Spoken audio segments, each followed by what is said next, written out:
നമസ്കാരം, goodness evening ന്യൂസിലേക്ക് സ്വാഗതം. ആദ്യം പ്രധാന വാർത്തകൾ. SFIO അന്വേഷണം തടയണമെന്നാവശ്യപ്പെട്ട് വീണ വിജയൻ നൽകിയ ഹർജി തള്ളി കർണാടക ഹൈക്കോടതി. കിഫ്ബിക്കും ക്ഷേമ പെൻഷൻ കമ്പനിക്കുമെതിരെ വീണ്ടും CAG. അയോഗ്യയാക്കപ്പെട്ട തൃണമൂൽ MP മഹുവ മൊയ്ത്രയ്ക്ക് നോട്ടീസ് അയച്ച് എൻഫോഴ്സ്മെന്റ് ഡയറക്ടറേറ്റ്. US-ൽ ഇന്ത്യൻ വംശജരായ വിദ്യാർത്ഥികൾക്ക് നേരെയുണ്ടാകുന്ന ആക്രമണങ്ങളിൽ പ്രതികരണവുമായി വൈറ്റ് ഹൌസ്. ഗാസയിലെ ഖാൻ യൂനിസ് നഗരത്തിലെ നാസർ ആശുപത്രിയിൽ തിരച്ചിൽ ആരംഭിച്ച് ഇസ്രായേൽ സൈന്യം. വാർത്തകൾ വിശദമായി. മാസപ്പടി വിവാദത്തിൽ മുഖ്യമന്ത്രിയുടെ മകൾ വീണ വിജയന് തിരിച്ചടി. സ്വകാര്യ കരിമണൽ കമ്പനിയുമായുള്ള ഇടപാടുകളിൽ സീരിയസ് ഫ്രോഡ് ഇൻവെസ്റ്റിഗേഷൻ ഓഫീസ് അന്വേഷണം തടയണമെന്നാവശ്യപ്പെട്ട് വീണ വിജയൻ നൽകിയ ഹർജി കർണാടക ഹൈക്കോടതി തള്ളി. അന്വേഷണം തടഞ്ഞുള്ള ഇടക്കാല ഉത്തരവ് അനുവദിക്കണമെന്നായിരുന്നു വീണ വിജയന്റെ ആവശ്യം. Justice M. നാഗപ്രന്നയുടെ ബെഞ്ചാണ് ആവശ്യം തള്ളിയത്.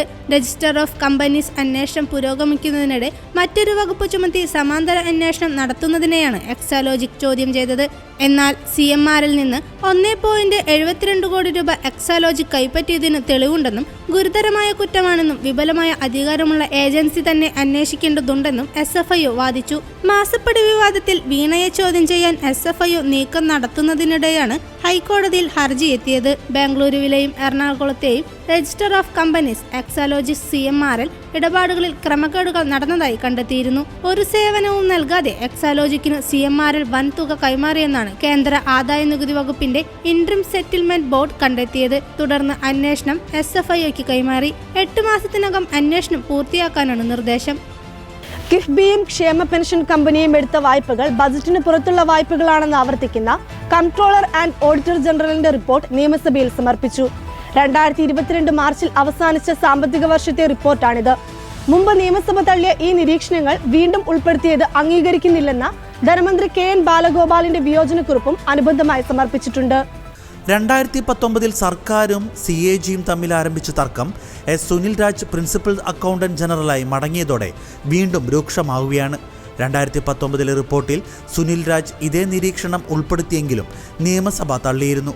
ബജറ്റിന് പുറത്തുള്ള വായ്പകൾ സർക്കാരിൻ്റെ കടബാധ്യതകൾ കൂട്ടുന്നതായി CAG നിരീക്ഷിച്ചു. 2021-22 കിഫ്ബി 7,762.78 കോടിയുടെ വായ്പയെടുത്തു.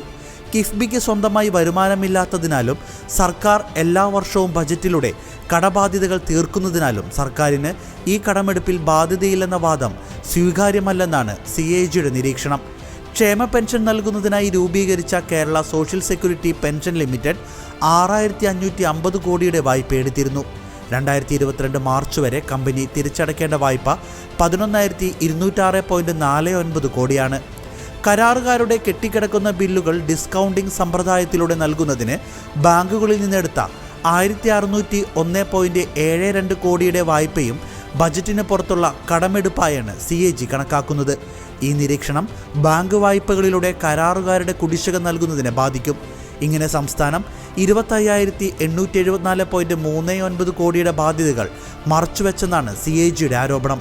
ഇത് നിയമസഭയുടെ മേൽനോട്ടത്തിൽ വെള്ളം ചേർക്കുകയും അടിസ്ഥാന സ്വകാര്യ വികസനത്തിലുള്ള സുപ്രധാന സാമ്പത്തിക സ്രോതസ്സിനെ നിയമസഭയുടെ നിയന്ത്രണത്തിന് അതീതമാക്കുന്നുവെന്നും CAG ചൂണ്ടിക്കാട്ടുന്നു. കടമെടുപ്പ് പരിധി വെട്ടിക്കുറച്ച വിഷയത്തിൽ കേന്ദ്രവും കേരള സർക്കാരും തമ്മിൽ ഡൽഹിയിൽ നടത്തിയ ചർച്ച തീരുമാനമാകാതെ പിരിഞ്ഞു. ചർച്ചയിൽ പോസിറ്റീവായ ഒന്നും ഉണ്ടായില്ലെന്ന് സംസ്ഥാന ധനകാര്യമന്ത്രി KN ബാലഗോപാൽ അറിയിച്ചു. സുപ്രീം കോടതിയിൽ കേരളം നൽകിയ കേസ് നിലനിൽക്കുന്ന സാഹചര്യത്തിൽ ചില കാര്യങ്ങളിൽ തീരുമാനമെടുക്കാൻ പ്രയാസമാണെന്ന് കേന്ദ്രം അറിയിക്കുകയായിരുന്നു.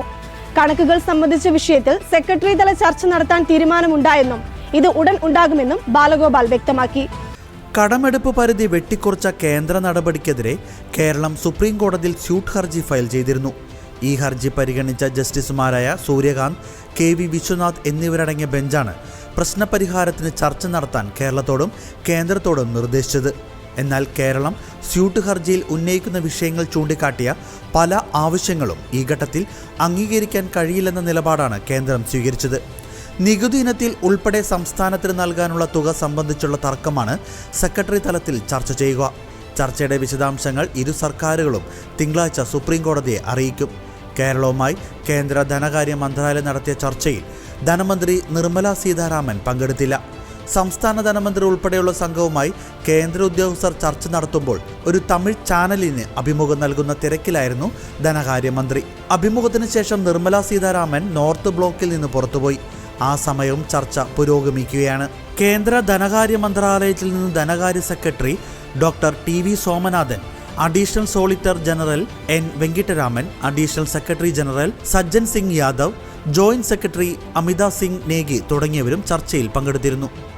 ആയിരക്കണക്കിന് പലസ്തീൻകാർ അഭയം തേടിയ ദക്ഷിണ ഗാസയിലെ ഖാൻ യൂനിസ് നഗരത്തിലെ നാസർ ആശുപത്രിയിൽ തിരച്ചിൽ ആരംഭിച്ച് ഇസ്രായേൽ സൈന്യം. ആശുപത്രിയിലുള്ളവർക്ക് ഒഴിഞ്ഞുപോകാൻ അനുവദിച്ച സമയം തീർന്നയുടനായിരുന്നു റെയ്ഡ്. ഹമാസ് പ്രവർത്തകർക്കും ബന്ദിയാക്കി ഇവിടെ ഒളിപ്പിച്ച ഇസ്രായേൽക്കാർക്കും വേണ്ടിയാണ് തിരച്ചിൽ. 72 ദിവസമായി നാസർ ആശുപത്രി ഇസ്രായേൽ സേനയുടെ ഉപരോധത്തിലാണ്. ആശുപത്രിയിലുള്ളവർക്ക് ഒഴിഞ്ഞുപോകാൻ അനുവദിച്ച സമയം തീർന്നയുടൻ ആയിരുന്നു റെയ്ഡ്. അതിനിടെ വടക്കൻ ഇസ്രയേലിലെ സഫേദ് സൈനിക കേന്ദ്രത്തിൽ നിന്ന് ഹിസ്ബുല്ല ഭീകരർ നടത്തിയ റോക്കറ്റ് ആക്രമണത്തിൽ ഒരു ഇസ്രായേൽ സൈനികൻ കൊല്ലപ്പെട്ടു. ഇസ്രായേൽ സാധാരണക്കാർക്കു നേരെ നടത്തുന്ന ആക്രമണത്തിനെതിരെ UN രക്ഷാസമിതിയിൽ പരാതിപ്പെടുമെന്ന് ലെബനൻ വ്യക്തമാക്കി. അതേസമയം ഇസ്രായേലിന്റെ ആക്രമണത്തിൽ ഹിസ്ബുല്ലയുടെ ഒരു മുതിർന്ന കമാൻഡറെയും സഹായിയെയും വധിച്ചതായി ഇസ്രായേൽ അവകാശപ്പെട്ടു. ശക്തമായി തിരിച്ചടിക്കുമെന്ന് ഹിസ്ബുല്ല ഭീഷണി മുഴക്കിയിട്ടുണ്ട്. ഇന്നലെ ഇസ്രായേലിന്റെ ആക്രമണത്തിൽ 83 പേർ കൊല്ലപ്പെട്ടതോടെ ഇപ്പോഴത്തെ സംഘർഷത്തിൽ കൊല്ലപ്പെട്ട പലസ്തീൻകാരുടെ എണ്ണം 28,663 പരിക്കേറ്റവർ 68,395. വെടിനിർത്തൽ ചർച്ചകളിൽ തീരുമാനമെടുക്കാത്തതിനാൽ ഈജിപ്ത് അതിർത്തിയിലെ റാഫ നഗരം ഇസ്രായേൽ ആക്രമണ ഭീതിയിലാണ്. ഇതിനിടെ ഗാസയിൽ ഇസ്രായേൽ അതിരുവിട്ട ബലപ്രയോഗം നടത്തി കൂട്ടക്കുരുതിക്ക് വഴിയൊരുക്കുന്നുവെന്ന വത്തിക്കാൻ സ്റ്റേറ്റ് സെക്രട്ടറി കർദിനാൾ പിയത്രോ പരോലിന്റെ പ്രസ്താവനയിൽ ഇസ്രായേൽ പ്രതിഷേധം അറിയിച്ചിട്ടുണ്ട്. അയോഗ്യയാക്കപ്പെട്ട തൃണമൂൽ MP മഹുവ മൊയ്ത്രയ്ക്ക് നോട്ടീസ് അയച്ച് എൻഫോഴ്സ്മെന്റ് ഡയറക്ടറേറ്റ്. വിദേശ വിനിമയ ചട്ടലംഘന കേസിലാണ് മഹുവയെ വിളിപ്പിച്ചത്. തിങ്കളാഴ്ച ഡൽഹിയിലെ ED ഓഫീസിൽ ചോദ്യം ചെയ്യാൻ ഹാജരാകാനാണ് ആവശ്യപ്പെട്ടിരിക്കുന്നത്. മഹുവ മൊയ്ത്ര വിദേശ വിനിമയ ചട്ടം ലംഘിച്ചതായാണ് EDയുടെ കണ്ടെത്തൽ. ലോക്സഭയിൽ ചോദ്യം ചോദിക്കുന്നതിന് പണം വാങ്ങിയെന്ന് പാർലമെന്റ് എത്തിക്സ് കമ്മിറ്റി കണ്ടെത്തിയതിനെ തുടർന്ന് കഴിഞ്ഞ ഡിസംബറിൽ മഹുവയെ പുറത്താക്കിയിരുന്നു. നരേന്ദ്രമോദി സർക്കാരിനെതിരെ ചോദ്യങ്ങൾ ഉന്നയിക്കാൻ വ്യവസായി ദർശൻ ഹിരാനന്ദയിൽ നിന്ന് കൈക്കൂലി സ്വീകരിച്ചെന്നാണ് മഹുവയ്ക്കെതിരെ ആരോപണം. BJP MP നിഷികാന്ത് ദുബെയാണ് പാർലമെന്റിൽ മഹുവയ്ക്കെതിരെ രംഗത്ത് വന്നത്. ഇതിൽ വലിയ ഗൂഢാലോചന നടന്നിട്ടുണ്ടെന്നും മഹുവയ്ക്കെതിരെ നടപടി വേണമെന്നും ദുബെ ആവശ്യപ്പെട്ടിരുന്നു. മഹുവയുടെ മുൻ സുഹൃത്ത് ജയ് ആനന്ദ് ദഹദ്രായുടെ ആരോപണങ്ങൾ അടിസ്ഥാനമാക്കി മഹുവയ്ക്കെതിരെ BJP MP നിഷികാന്ത് ദുബെ ലോക്പാലിന് പരാതി നൽകിയിരുന്നു. പരാതിയിൽ പ്രാഥമിക അന്വേഷണം നടത്താൻ ലോക്പാൽ CBIയോട് നിർദ്ദേശിച്ചിരുന്നു. CBIയുടെ ചോദ്യങ്ങൾക്ക് മഹുവ മറുപടി നൽകിയ അതേ ദിവസമാണ് EDയും നോട്ടീസ് അയച്ചിരിക്കുന്നത്. മണിപ്പൂരിലെ ചുരാചന്ദ്പൂരിൽ ആൾക്കൂട്ടത്തിന് നേരെ സുരക്ഷാ ഉദ്യോഗസ്ഥർ നടത്തിയ വെടിവയ്പിൽ 2 പേർ കൊല്ലപ്പെട്ടു. നിരവധി പേർക്ക് പരിക്കേറ്റു. സംഘർഷം രൂക്ഷമായ ചുരാചന്ദ്പൂരിലെ ജില്ലാ പോലീസ് സൂപ്രണ്ടിന്റെയും കളക്ടറുടെയും ഓഫീസുകൾ സ്ഥിതി ചെയ്യുന്ന കെട്ടിട സമുച്ചയത്തിലേക്ക് ആളുകൾ ഇരച്ചു കയറിയതാണ് വെടിവയ്പിലേക്ക് നയിച്ചതെന്നാണ് അധികൃതർ പറയുന്നത്. വ്യാഴാഴ്ച അർദ്ധരാത്രിയോടെയാണ് വെടിവയ്പുണ്ടായത്. മിനി സെക്രട്ടേറിയറ്റ് എന്ന് വിളിക്കുന്ന പ്രദേശത്തേക്ക് എത്തിയ ഒരു കൂട്ടം ആളുകൾ കളക്ടറുടെ വസതിക്കും അവിടെ പാർക്ക് ചെയ്തിരുന്ന സുരക്ഷാ ഉദ്യോഗസ്ഥരുടെ വാഹനങ്ങൾക്കും തീയിട്ടതായാണ് വിവരം. ആക്രമണത്തെ തുടർന്ന് 5 ദിവസത്തേക്ക് പ്രദേശത്തെ ഇന്റർനെറ്റ് സേവനങ്ങൾ സർക്കാർ റദ്ദാക്കി. സംഭവത്തെക്കുറിച്ച് പോലീസ് ഇതുവരെ പ്രതികരിച്ചിട്ടില്ല. കുക്കി ഗോത്ര വിഭാഗത്തിൽപ്പെട്ട പോലീസ് കോൺസ്റ്റബിളിനെ സസ്പെൻഡ് ചെയ്തതിൽ പ്രതിഷേധിച്ചാണ് ആൾക്കൂട്ടം പോലീസ് സൂപ്രണ്ടിന്റെ വസതിക്ക് മുന്നിൽ തടിച്ചുകൂടിയത്. ഗേറ്റിന് മുന്നിൽ തടഞ്ഞതിനാൽ തടിച്ചുകൂടിയവർ വസതിക്ക് നേരെ കല്ലെറിയാൻ ആരംഭിച്ചു. 300-400 പേർ ഇക്കൂട്ടത്തിൽ ഉണ്ടായിരുന്നതായാണ് പോലീസ് പറയുന്നത്. പ്രതിഷേധക്കാർക്കൊപ്പം നിൽക്കുന്ന വീഡിയോ പ്രചരിച്ചു എന്ന കാരണത്താലാണ് പോലീസ് കോൺസ്റ്റബിളിനെ സസ്പെൻഡ് ചെയ്തത്. എന്നാൽ സമാന രീതിയിലുള്ള വീഡിയോയിൽ പ്രത്യക്ഷപ്പെട്ടിട്ടും മെയ്തൈ വിഭാഗത്തിലുള്ള പോലീസുകാർക്കെതിരെ നടപടിയെടുത്തില്ല എന്നാണ് ചുരാചന്ദ്പൂരിലെ ഗോത്രവിഭാഗങ്ങളുടെ സംഘടനയായ ഇൻഡിജീനിയസ് ട്രൈബൽ ലീഡേഴ്സ് ഫോറം അറിയിച്ചത്. കേന്ദ്ര സർക്കാരുമായുള്ള ചർച്ച അലസിപ്പിരിഞ്ഞതോടെ പ്രക്ഷോഭം ശക്തമാക്കാൻ ഒരുങ്ങി കർഷക സംഘടനകൾ. കേന്ദ്രമന്ത്രിമാരായ അർജുൻ മുണ്ട, പീയൂഷ് ഗോയൽ, നിത്യാനന്ദ് റായ് എന്നിവരുടെ സംഘമാണ് പഞ്ചാബ് മുഖ്യമന്ത്രി ഭഗവന്ത് മാനിന്റെ സാന്നിധ്യത്തിൽ സംയുക്ത കിസാൻ മോർച്ച, കിസാൻ മസ്ദൂർ മോർച്ച തുടങ്ങി 17 സംഘടനകളുടെ നേതാക്കളുമായി ഇന്നലെ 3ാം വട്ടവും ചർച്ച നടത്തിയത്. ഞായറാഴ്ച വീണ്ടും ചർച്ച നടത്തും. ചണ്ഡീഗഡിൽ രാത്രി 8-ന് ആരംഭിച്ച ചർച്ച അർദ്ധരാത്രി വരെ നീണ്ടുവെങ്കിലും കർഷക സംഘടനകൾ ഉയർത്തിയ 12 ആവശ്യങ്ങളിൽ ഭൂരിഭാഗത്തിനും കേന്ദ്രത്തിന് കൃത്യമായ മറുപടിയുണ്ടായില്ല എന്നാണ് വിവരം. ഈ സാഹചര്യത്തിലാണ് സമരം തുടരാനുള്ള തീരുമാനം. കണ്ണീർവാതക ഷെല്ലുകളും മറ്റും പ്രയോഗിച്ചതിനെതിരെ കർഷകർ കേന്ദ്രത്തെ ശക്തമായ പ്രതിഷേധം അറിയിച്ചിരുന്നു. അതിർത്തി പൂർണ്ണമായി അടച്ചതും ഇന്റർനെറ്റ് റദ്ദാക്കിയതുമെല്ലാം ചർച്ച വിഷയമായി. ഡൽഹിയിൽ കരുതൽ നടപടിയുടെ ഭാഗമായി സംയുക്ത കിസാൻ മോർച്ച നേതാവും മലയാളിയുമായ റോജർ സെബാസ്റ്റ്യൻ ഉൾപ്പെടെയുള്ളവരെ പോലീസ് കസ്റ്റഡിയിലെടുത്തുവെങ്കിലും രാത്രിയോടെ വിട്ടയച്ചു. എല്ലാ സംസ്ഥാനങ്ങളിൽ നിന്നും ദില്ലി ചലോ മാർച്ച് ആരംഭിക്കുന്നത് സംഘടനകൾ പരിഗണിക്കുന്നുണ്ട്. പഞ്ചാബ് ഹരിയാന അതിർത്തിയിലെ ശംഭു ഉൾപ്പെടെയുള്ള പ്രദേശങ്ങളിൽ പോലീസ് ഇന്നലെ രാത്രിയും കണ്ണീർവാതകം പ്രയോഗിച്ചു. ഹരിയാനയിലെ അംബാല, കുരുക്ഷേത്ര, കൈത്തൽ, ജിൻഡ്, ഹിസാർ, സിർസ, ഫത്തേബാദ് എന്നീ ജില്ലകളിലെ ഇന്റർനെറ്റ് നിരോധനം നാളെ വരെ നീട്ടി. ഒരു ഗ്രാമത്തിൽ നിന്ന് 2 ട്രാക്കറും 100 പേരെയും വീതം ഹരിയാന അതിർത്തിയിലേക്ക് അയക്കാൻ കർഷക നേതാക്കൾ പഞ്ചാബിലെ 12,500 ഗ്രാമങ്ങളോട് ആവശ്യപ്പെട്ടിട്ടുണ്ട്. ഡിജിറ്റൽ രംഗത്ത് സഹകരണമടക്കം സുപ്രധാന കരാറുകളിൽ ഒപ്പിട്ട് ഇന്ത്യയും UAEയും. പ്രധാനമന്ത്രി നരേന്ദ്രമോദിയുടെ സന്ദർശനത്തിന്റെ ഭാഗമായി നടത്തിയ ചർച്ചയിലാണ് തീരുമാനങ്ങളുണ്ടായത്. ഇത് സംബന്ധിച്ച് ഇന്ത്യയും UAEയും സംയുക്ത പ്രസ്താവന ഇറക്കി. അതേസമയം പ്രധാനമന്ത്രി നരേന്ദ്രമോദി ഖത്തറിൽ സന്ദർശനം തുടരുകയാണ്. UAEയിലെ നിക്ഷേപ മന്ത്രാലയം ഇന്ത്യയുടെ IT മന്ത്രാലയവുമായി കരാർ ഒപ്പിട്ടിട്ടുണ്ട്. ഇന്ത്യയിൽ super computer cluster, data centre എന്നിവ നിർമ്മിക്കാൻ തീരുമാനവുമുണ്ട്. ഡിജിറ്റൽ വികസന രംഗത്ത് നിക്ഷേപം നടത്തും. ഇന്ത്യയിലെയും UAEയിലെയും സ്ഥാപനങ്ങൾ തമ്മിൽ ഇതിനായി സഹകരിക്കും. ഗുജറാത്തിൽ നാഷണൽ മാരിടൈം ഹെറിറ്റേജ് കോംപ്ലക്സുമായി UAE സഹകരിക്കും. ഇന്ത്യ മിഡിൽ ഈസ്റ്റ് യൂറോപ്പ് വ്യാപാര ഇടനാഴിക്കായി ഇരു രാജ്യങ്ങളും യോജിച്ച് പ്രവർത്തിക്കാനും തീരുമാനമായിട്ടുണ്ട്. UAE ഇന്ത്യ കൾച്ചറൽ കൗൺസിൽ രൂപീകരണം വേഗത്തിലാക്കും. അബുദാബിയിലെ ഡൽഹി IITയിൽ ഊർജ്ജ മേഖലയിൽ പുതിയ കോഴ്സ് തുടങ്ങും. UAEയും ഇന്ത്യയും തമ്മിൽ വൈദ്യുതി കൈമാറ്റം, വ്യാപാരം എന്നിവ ധാരണാപത്രം ഒപ്പുവെച്ചു. UAEയുടെ അഡ്നോഗും ഇന്ത്യൻ ഓയിൽ കോർപ്പറേഷനും ഗെയിലും തമ്മിൽ ഒപ്പിട്ട ദീർഘകാല LNG കരാർ വൻ നേട്ടമാകും. ജബൽ അലി മേഖലയിൽ ഭാരത് മാർട്ട് തുറക്കാൻ തീരുമാനമുണ്ട്. ഇരു രാജ്യങ്ങളും പരസ്പരം നിക്ഷേപം വർദ്ധിപ്പിക്കും. 2017 ഒപ്പിട്ട സമഗ്ര സഹകരണ കരാർ വലിയ മുന്നേറ്റം ഉണ്ടാക്കിയെന്നും ഇരു രാജ്യങ്ങളും തമ്മിലുള്ള ഉഭയകക്ഷി ചർച്ചയിൽ വിലയിരുത്തി. US-ൽ ഇന്ത്യൻ വംശജരായ വിദ്യാർത്ഥികൾക്ക് നേരെ ഉണ്ടാകുന്ന ആക്രമണങ്ങളിൽ പ്രതികരണവുമായി വൈറ്റ് ഹൗസ്. ഇന്ത്യൻ വിദ്യാർത്ഥികൾക്ക് നേരെ ഉണ്ടാകുന്ന അതിക്രമങ്ങൾ തടയുന്നതിനായി US പ്രസിഡന്റ് ജോ ബൈഡനും അദ്ദേഹത്തിന്റെ ഭരണകൂടവും പരമാവധി ശ്രമിക്കുന്നുണ്ടെന്ന് വൈറ്റ് ഹൗസ് വൃത്തങ്ങൾ അറിയിച്ചിട്ടുണ്ട്. അക്രമങ്ങൾക്ക് യാതൊരു ന്യായീകരണവുമില്ല. മതം, വർഗം, ജെൻഡർ അങ്ങനെ എന്തിന്റെ പേരിലാണെങ്കിലും അക്രമങ്ങൾ അംഗീകരിക്കാൻ സാധിക്കില്ല.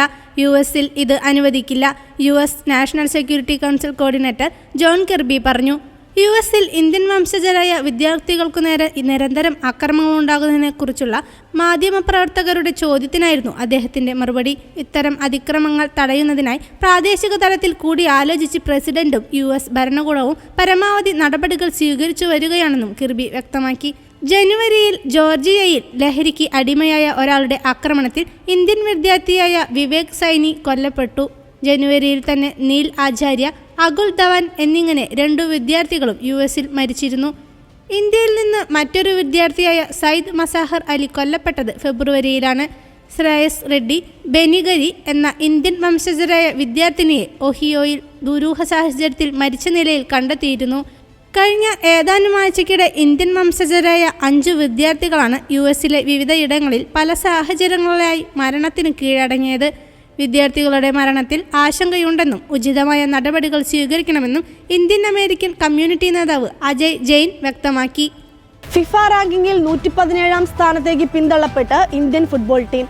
കഴിഞ്ഞ 7 വർഷത്തിനിടെ ഇന്ത്യയുടെ ഏറ്റവും മോശം പ്രകടനമാണിത്.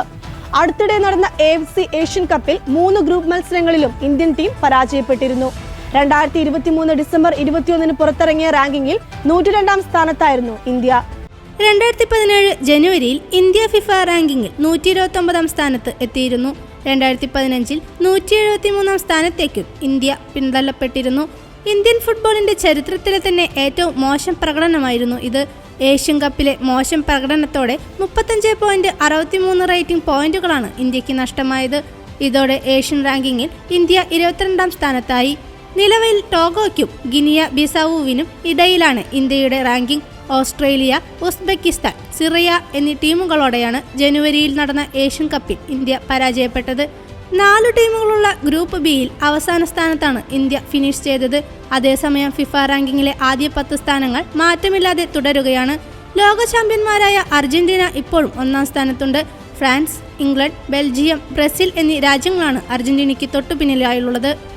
ഇതോടെ ഗുഡ്നസ് ഈവനിംഗ് ന്യൂസ് അവസാനിക്കുന്നു. കൂടുതൽ വാർത്താ അപ്ഡേറ്റുകൾക്കായി ഗുഡ്നസ് ന്യൂസ് ഓൺലൈൻ സന്ദർശിക്കുക.